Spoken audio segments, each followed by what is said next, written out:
why I ride my mountain bike and what it does for me. So a little history with me and biking. I really enjoyed riding my bike as a kid. To me, it was like a sense of freedom. I could just get on my bike and go, and I can go explore, and you can get a lot further than you can with walking. So as a kid who obviously wasn't driving a car, it gave me a lot of freedom, and it was a beautiful thing to just get on my bike and just roam and just go, and again, just having the time to go further and explore more of my city. When I moved to a small town, I don't know what happened to my bike, but I just didn't have a functioning bike all throughout high school. So grade 7 to 12, wasn't riding a bike. And my town was small enough that I could easily walk all of it within like 2 hours, like end to end. I don't even think it would take 2 hours. Definitely not. Maybe all four corners, maybe that would take 2 hours to walk. There's 2,500 people. The town was Outlook, Saskatchewan, by the way. I got there in grade 6. I remember having a bike at first, and then I don't know what happened to it. But grade 7 through 12 didn't have a bike. So I was not riding. After that, I moved to Saskatoon. And I had a roommate for a bit who had 2 BMX bikes. And we used to go riding together. He would just lend me his bike. And I just rode his bike around without him as well. And just like went for rides. And I really enjoyed that. I'd hop a few stairs here and there. I definitely wasn't doing like busting fat tricks and stuff. Like just hopping some stairs. That was it. I can't even bunny hop. I still can't. So I enjoyed that a lot. Again, the freedom that it gave me, the physicality of it, maneuvering through the city in a different way, seeing the city and experiencing it in a different way, it just gave me a lot. Then I eventually got someone to build me a bike, like a Frankenstein's monster of just all these parts that he had. I worked with him at a kitchen at the Willows Country Club, if you're familiar, in Saskatoon when I moved there. And he was super into BMX, and yeah, he built me this bike, and I still have it today. He gave it a new paint job. It's got a few new parts, but for the most part, it's intact with what he did for me. And I was riding that around in Saskatoon for a little bit before I moved, and then I got here, and I was riding that here. And then I think I was talking to my friend, and he was in a band I was in Saskatoon, and he's a cyclist, and he still is, and he worked at a bike shop in Saskatoon as well for a while, years, and he did races and whatever. Like he was very involved with cycling and different types of cycling, but road biking and mountain biking, cross country, whatever. I think mostly cross country. So when I moved to Lethbridge, at some point I think I was discussing how like, man, I can't get that far on my BMX. I wish I could ride further. I had never owned a bike as an adult. I never had an adult bike, like a large bike. And he said, why don't you mountain bike? Like, I think there's trails there. Like, I don't remember exactly how the conversation went, so if he's watching this, sorry, dude. Like, I don't remember exactly, but I remember that he was the instigator of me getting into mountain biking. So, at the time, I had a contract teaching, and I had the money. So, or once I did have the money, I was like, you know what, you're right. I'm going to save up for that. Here we go. I can buy myself a bike. And I did. And that's really expensive, especially with all the accessories like helmets, gloves, pads, and other accessories for the bike that eventually you would need to make things a lot better and easier anyway, or just spare tubes or tools and whatever. So I started that. I really enjoyed that. And then 2 things happened that made me start doing videos. And that needs to be a part of this conversation as well. I just realized I don't know what order I'm going to post this in, or edit it in. If I keep getting up to check the camera, it's because I'm having a problem with my camera and I don't know if it's still recording or not, and I need to get up and check that, and I'm not going to edit that out because it's just going to take way too darn long. So stick around for the end of this video, I think, if it's not in the beginning, where I explain this whole issue with my camera and whatever else. Okay, so I get a bike, I start mountain biking. There's no videos, there's hardly any videos on Trail Forks on the trails that we have here in Lethbridge. I didn't know what I was doing. I did not want to go ride with other people. I went on Reddit and I was like, hey, like I'm new to mountain biking. I'm new to this city. I don't know the trail systems. I don't know where I'm going. I don't know if I'm capable of riding this. I don't want to be put in a dangerous situation. And the only response that I got was, one, check trail forks. I didn't know about trail forks before then. Check trail forks, that can be useful. And then I did, and then, again, there's no videos or pictures at that time, hardly any. So I was still just like, I don't know. Someone says it's a blue. This other person might say it's a green. Someone might think it's a black. Like, you know, saying that it's blue or green. Like, there weren't enough details even written in the descriptions of the trails. And again, without video, I'm like, I don't know. Like, is it blue because there's a lot of climbing, or is it blue because there's a massive drop, or multiple drops, or there's crazy exposure, or there's like off camber and pedal catchers and roots, and like there's so many things that can make it a harder trail. So the other response that I got was like, oh, well, there's like group rides. There's this one place and they do group rides and you can go and ride with people. And I'm like, that doesn't appeal to me. Because for me, riding a bike, most of the time, was an activity I enjoyed alone. That it alleviated my anxiety. That it helps de-stress. I could go riding with a friend and that could be more for fun and just exploring around and just laughing and talking and having a good time. That's also part of mountain biking for me, is it's fun, right? But meeting a whole bunch of new people, especially as someone who's a noob and really unskilled and not confident in their abilities, is not something I want to do. I don't. I want to discover these trails safely, but I don't want to do it in a large group of people. Maybe one-on-one I would be okay, but still meeting new people for me is like, I don't know if I want to do that. Like one-on-one, if I meet someone new, I can talk to you, I can have a conversation. I'm good. I'm fine. Meeting a lot of new people at once, not a fan of that, and it stresses me out, and it's really draining for me. So that kind of segues into one thing that I'm not gonna let it transition nicely, but about the fact that biking helps my mental and emotional health, and that's the biggest reason I do it. But I do want to talk about the physical aspects first. So I weigh about 300 pounds, and I have now for I don't know how many years, 4, 5. It's fluctuated up and down in that time, but I'm very heavy. And some of that, especially since I've been biking, it's funny because, like, especially within season and biking in the summer, like multiple times a week, you'd think I would lose more weight. But one, my diet is horrible and it sucks, and I need to continue to work on changing that. But two, I'm building muscle, and muscle weighs more than fat. And I'm losing some fat and I'm gaining some muscle and end up weighing the same, which if you're doing a climb and you weigh what you weigh, yes, it's better to have that into muscle because it'll be easier to get up that climb, but it's still having like, I still have to carry around all that weight and bike that 300 pounds up a huge climb back to the city from down in the coulees or something, right? So anyway, physically, it has helped me by gaining muscle in my legs and stuff like that.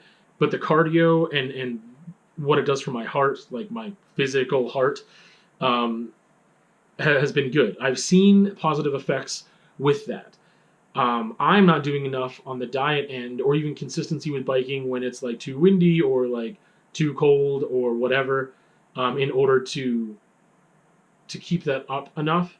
But I know that since I've been biking, I am a healthier person, physically healthier. And I could be even more if I did other things, and I acknowledge that.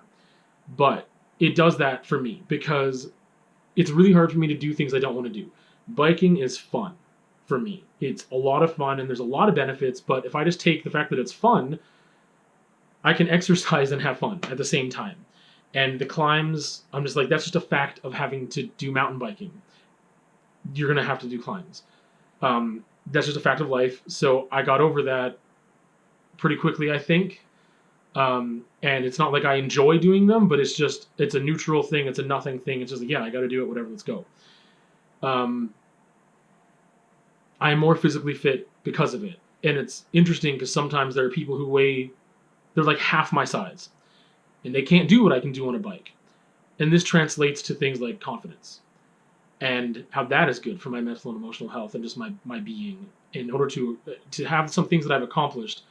And it's just interesting when some people look at me and don't think I can do this or do that, right? And to know that I can do that feels good, because I feel like there's very few areas of life that I'm confident in. But there are some things that I can do on a bike that I am confident in, and that feels good, and that's helpful for me to gain momentum, and that permeates to other areas of my life. So physical component, I think that's out of the way. It's good. Oh man, the physical thing. Okay, it's good for my physical health, but to transition to these other elements of why I really, really, really love biking and what it does for me, is that doing something physical has a lot of benefits and a lot of different things. So completing a physical task, it's very tangible. I'm an artist and I create art. And sometimes I really, really enjoy the work that I make. And I don't want to necessarily call a piece finished unless I really enjoy it. So that though, a lot of the times is subjective.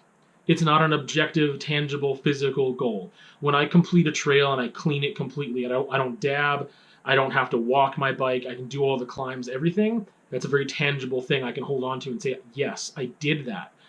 Or there's just like, man, I have a goal to attain because I want to do that climb. I can't do it yet, but I want to do it one day. And or even just the times. Like, man, this climb used to take me 2 minutes longer than it takes me now. That's amazing, because 2 minutes is a long time on a bike doing a climb. And it's like, man, I can't believe that I got that much better. They're very tangible things you can hold on to. So sports and things like that, I think that's one thing that's really helpful.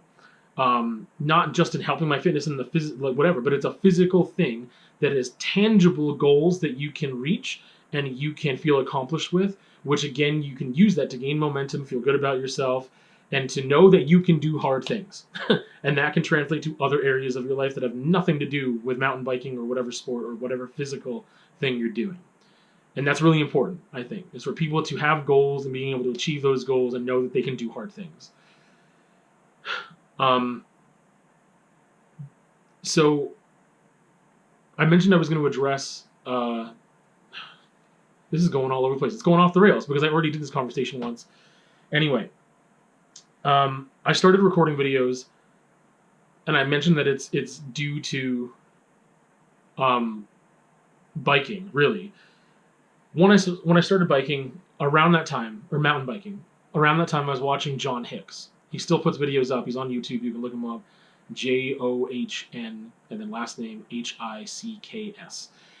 He does a lot of BMX stuff, and he lives in Los Angeles, and he was just kind of vlogging his life. He's very into cinematography, photography, that kind of stuff as well. So we just kind of combined the things he loved doing, and he makes videos based on that. Some of that is like driving through the canyons in places. A lot of it's biking. But anyway, I was really into watching him, and I liked when he did get a little more personal in his vlogs. When I started biking, I was thinking, like, man, the beauty that I found at 6 Mile and all these other places, like, I want to share that with people. Most of my family doesn't live on this continent. So I was like, man, I could really share that experience with people if I just had a GoPro, right? And show people, and even my mom who lives, in Saskatchewan, like, I could show her these things. And it wasn't about supplying that for other people at first, like putting the rides on trail forks and being more instructional. It was more about just sharing the beauty of the coulees and what I was experiencing, because I was just so blown away that biking could take me to these beautiful places and that I could get so much out of it. So that was the thing at first for me. I was like, I want to share that. But also, I wanted to have these conversations where I talk about things and do some external processing so that I can learn more about myself. And so that was another thing that I wanted to do with these recordings. And then just doing some vlog stuff and whatever. And John Hicks, who a lot of his are based off of biking as well and BMX, that was a huge inspiration for me to jump off and do my own thing. I mentioned not wanting to do things that I don't want to do. So exercise, again, like doing something fun is critical for me to do physical exercise. There are things that I have done in the past that I want to get back into that are not fun. They're never fun, but I just need to be disciplined enough to just do it. You don't want to do it anyway. Sometimes I don't feel like biking, honestly, and I get up and I go, and it feels amazing and great and beautiful and wonderful. Part of that beauty is that it helps my anxiety. I have talked about this on the vlog a bunch in different conversations, sometimes while vlogging, but never addressed it as head-on as I am now. So, I have a hard time focusing on one thing, and I have a hard time being in the present, which is kind of the same thing.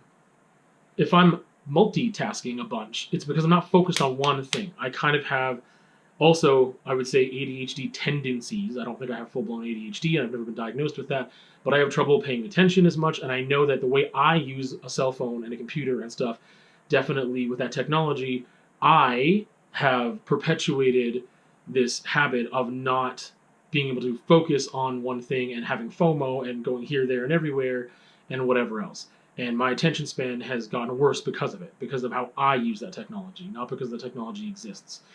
So I find it really difficult to focus on one thing, and I'm thinking in the future all the time. And part of that is helpful for my anxiety to think in the future, because I'm thinking, what do I need to do? How can I create contingency plans? What if this goes wrong? What if this goes wrong? What if this goes wrong? Okay, I thought about it. I got a plan. Now I'm stress-free. Now I don't have to worry about it because I have all these other things. I know that life could always throw you a curveball, and there's always going to be something you didn't plan for. But if I can plan for it as much as possible, why not? But other times, I'm thinking about things that I can't do anything about. I'm overanalyzing situations that have either happened in the past, can't do anything about them now, did what I could already, or I'm overanalyzing the future, and I can't really do anything about that yet either, and I'm not just living in the present moment. Sometimes art, if it's physical enough and it's fast-paced enough, can keep me in the present moment. But mountain biking, I need to be in the present. If I'm not in the present and my mind's wandering too much and I'm not using my trail vision, I'm not looking at what's ahead of me, and I'm not focused, I can get incredibly seriously injured. Because my mind is elsewhere. I need to look at the trail. I need to look at what I'm doing. I need to focus on that. That alone is it's a kind of being in the present that's almost meditative in a way. I am still focusing on a thing. I'm not just sitting there like lotus position, like trying to just let thoughts enter and leave my mind and just not worry about anything and just chill. That type of meditation is also useful for me. I find it very difficult to do though, because my mind will start going into the future way too much and not being in the present of that moment. So mountain biking forces me to be in the present, and when I'm not, it's not good. There's negative effects of that by being sloppy on a trail. So that's one thing. Being outside, also great. Most of the time it's sunny. That is also good for my body, right? Like getting vitamin D or whatever else from the sun. That is also a way that just, again, chemically, just being outside is great. And just the beauty of outside makes me happy.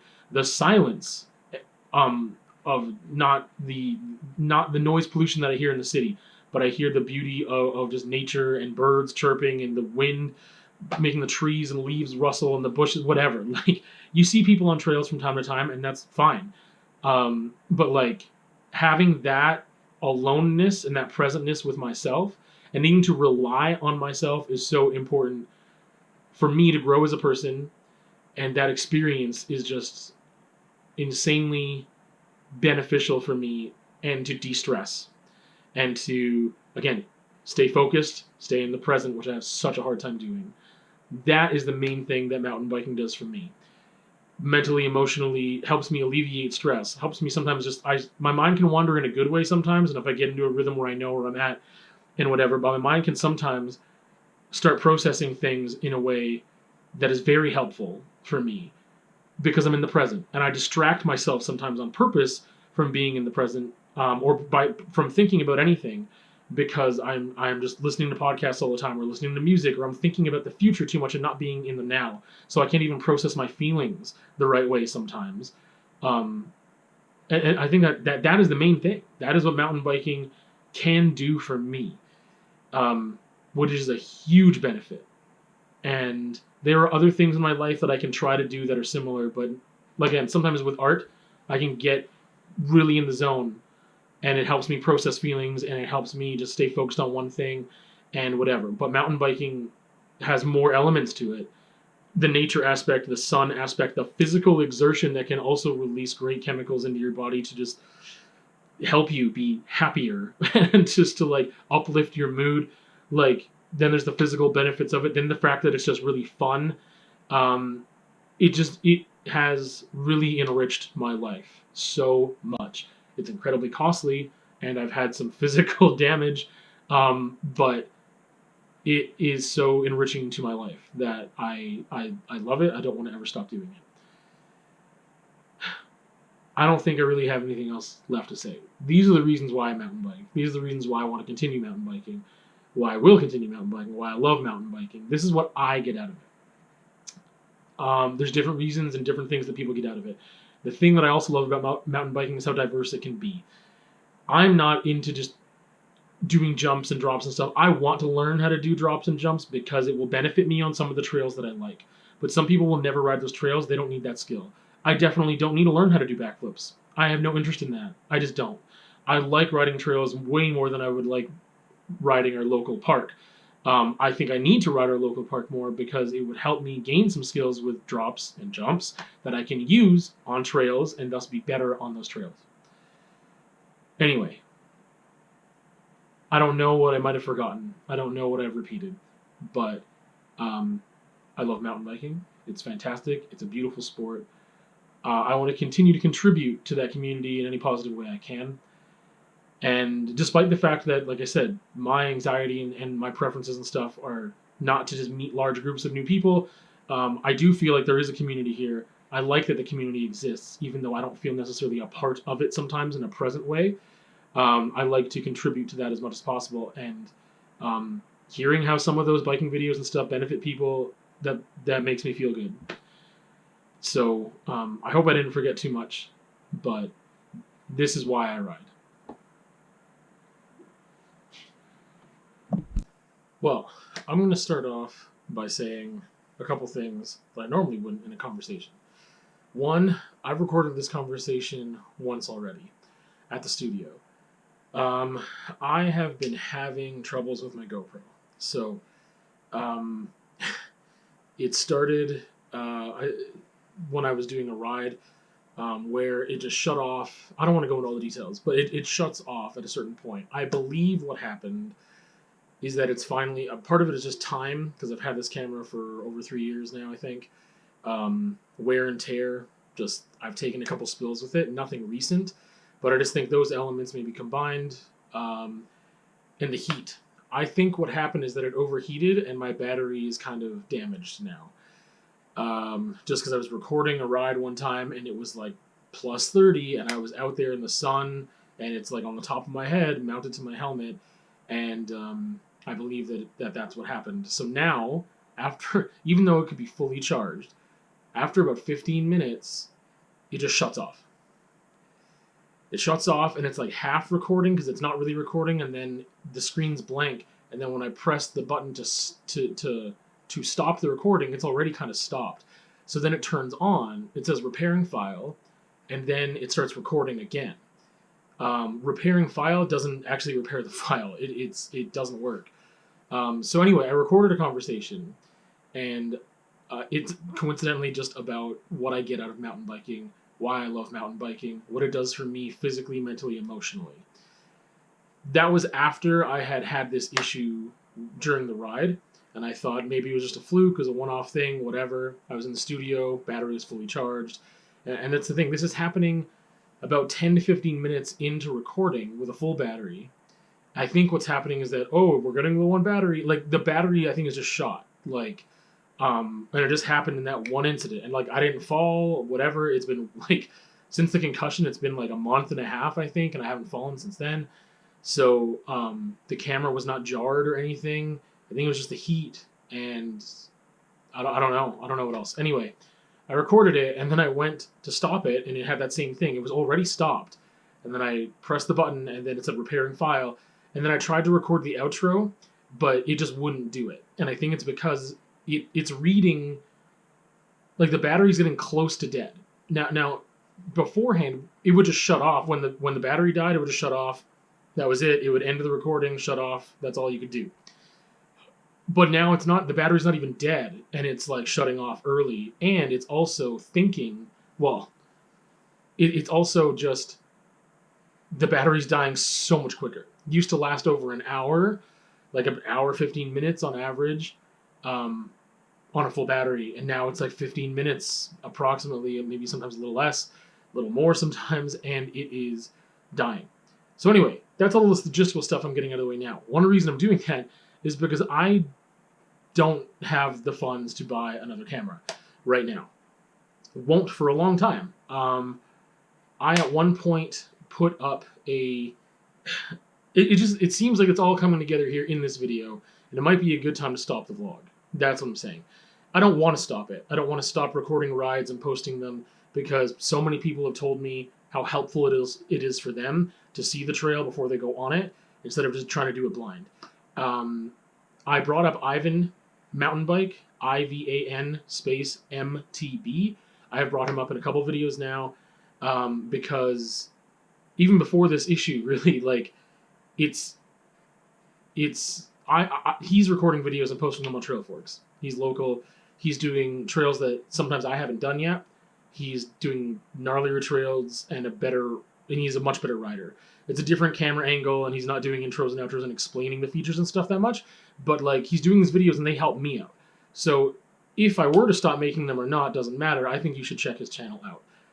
And I just don't know if I can continue to record. I have a temporary solution right now that if you're seeing this video, or at least if it's a whole video and not just like 10, 15 minutes or whatever, I don't know what's going to happen. While I'm recording this, I don't know what's going to happen. Then maybe I figured out a temporary solution that I can use for now. But because of the state of my camera, I just don't think it's going to last very long with even that solution. So I'm bringing all this up right now because the video that I made was, again, about mountain biking and what it's given me. And like, my vlog basically centers around mountain biking in a way. It doesn't look like that during the off season, but I started vlogging because of biking.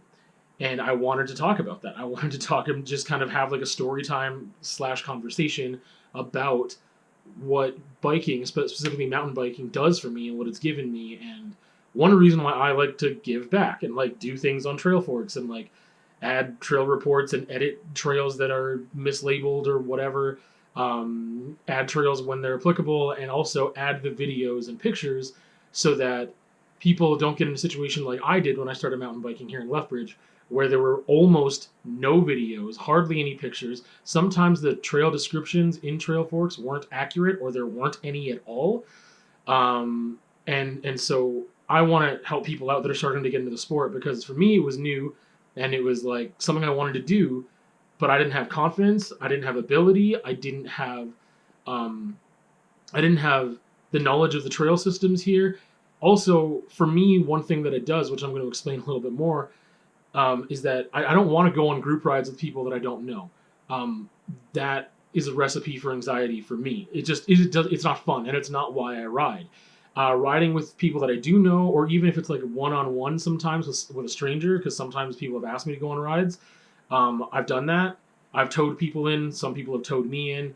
And like, that's not horrible, because one-on-one I'm usually okay. But groups of people, especially where I'm not super confident in my abilities, that is not what I want to do with riding. So, and at that point, that was the alternative. I remember I went on Reddit and I was like, how do I find the trails in Lethbridge? Like, I don't know what to, like, I went on a ride behind the university, it was like 4 years ago, and I was just lost. And I was just like, this is not, I can't even ride this thing. Like, it's too hard. There has to be something else. Someone brought up Trail Forks, and I was like, thank you so much. Because at least that showed me how I can get to these different trails, and they have ratings and stuff. But then I just still didn't know what to expect, and there were just like hardly any videos.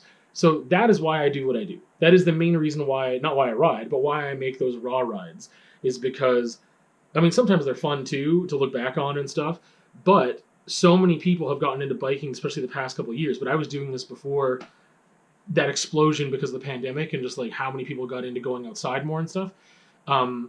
Again, I'm doing that because I'm feeling just a need, I guess. It was a need that I had, so I'm assuming more people did, and I was right.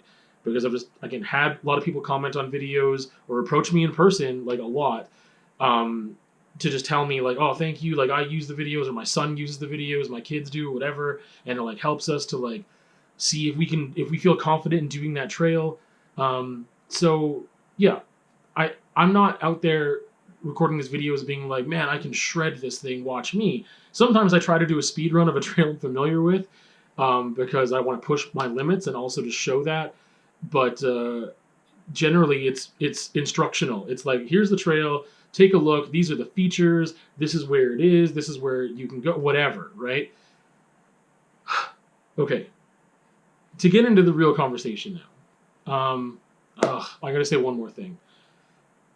In the hopes that maybe, whatever. I feel awkward about it. So last year, I created a Buy Me a Coffee account, which is, if you don't know, it was a popular, especially among artists and stuff, which also, if you don't know, I am an artist. So it was a popular platform for creators and other people to use where people can just donate to you.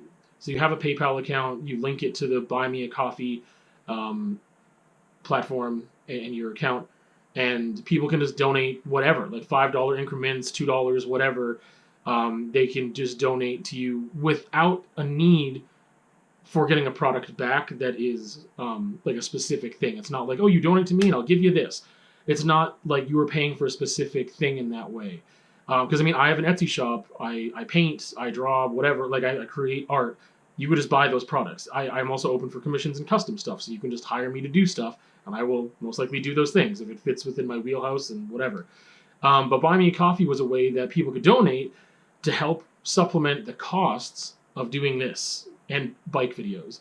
In order to do bike videos, I need to have a functioning bike. That is costly. I can do some maintenance on my own, and I've been learning to do more over the years, but there are some things that I'm not comfortable doing, or also I just need to buy parts that I don't have. So bike maintenance, repairs, new parts. When I got even crashing, right? Like when I got a concussion, like I needed a new helmet. That right there, that was like $80. Like, or accessories for the GoPro, or in this case, purchasing a new camera because it's been 4 years since I've started recording, or 4.5 years. And obviously technology's moved on and whatever else. And I wasn't going to upgrade, just like I couldn't afford to anyway. Being like, oh, I want to get the newest camera. Like this camera was old before I bought it. Like it wasn't the newest one at the time. It's the Hero 5 Session, by the way. Black. The black Hero 5 Session. And it suits my needs wonderfully. And that's why I love it. Because all the other ones are like 3 times as big. Like there's way more surface area to the newer GoPros. Anyway, the point is that for me to get a GoPro and the accessories that go along with it, because it changes the size, like in order to mount it to my helmet and all the stuff, I would need new mounts and things to hold it. It's going to be like $600 to $700. I just don't have that. I just don't have it, period. And I won't for a while because I've got other expenses and things. Anyway, that's there. I don't know. I had it on my Linktree for a while, like 6 months, and no one donated anything. So I just took it off my Linktree because I felt awkward and weird about it. And I promoted it a little bit at the beginning, and people saw that. But because there just wasn't enough community for that, or enough demand, or whatever, or people that are able to donate, which is fine. But it was a way of me saying, like, hey, I don't want to put these videos behind a paywall or anything. I want to have them free and accessible always, but I need some help supplementing my costs. The other thing is, like, even just software.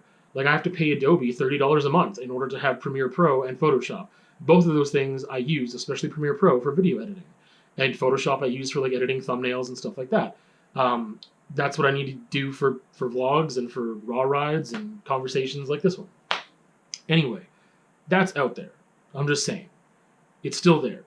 Maybe I'll put a link in this description. Maybe I'll put it back in my Linktree for a bit just to see what happens. I feel like I've taken up so much time, and now I want to get to the real conversation, but I'm dying to check if this is still recording. And it is for now, and it's been 12 minutes. Unfortunately, I might do that a couple times, because I don't know if my solution has worked. I have, like, a battery pack that I can, like, hook onto the camera while it's running, so the camera can start running off the other battery rather than its own. So it's not like it dies and then runs off the battery. It's running off that external battery first. I'm hoping that will help. And if it does, then great, I've got a temporary solution. If it doesn't work, which you will know by the end of this video, I think I just can't continue vlogging. I don't have a camera that's functional enough to do that. It would be 5 minutes here and there, and that's it. So for trail videos, that would stop. Conversations, it would stop, because I don't want, I can't stop every 5 to 10 minutes or whatever, and then charge it and then go back in again. Conversations are longer than that. So excuse me, I'm gonna have to interrupt every once in a while to check that it's still recording, and I'm probably not even gonna edit it out. Again, I've had this conversation before. Conversations, I don't script. I've got ideas. I don't have notes or anything. For like doing reviews, I take notes and I have them here mounted to like just taped to like my little tripod. But conversations, I find them very difficult to do a second time.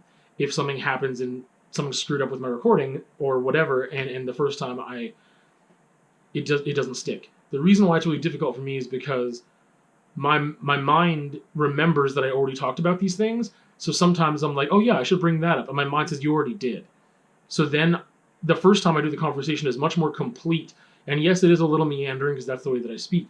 But it's much more full and complete with the things that I wanted to address. If I try to do it again, my mind in the middle of talking doesn't realize, yeah, all this is new again because the other conversation didn't happen for other people. Like they haven't seen it. I've lived that experience and said all those things. And so now I'm just in the middle of a conversation. I'm like, wait, did I say that? Did I not say that? I don't remember. Was it in the first video or was it in this video 5 minutes ago? I don't know. And then so I can either repeat myself, which I don't want to do, or I can just completely leave things out, which I also don't want to do. Anyway, here we go. Like 15 minutes in. Why? Maybe this will be a separate video. I wonder.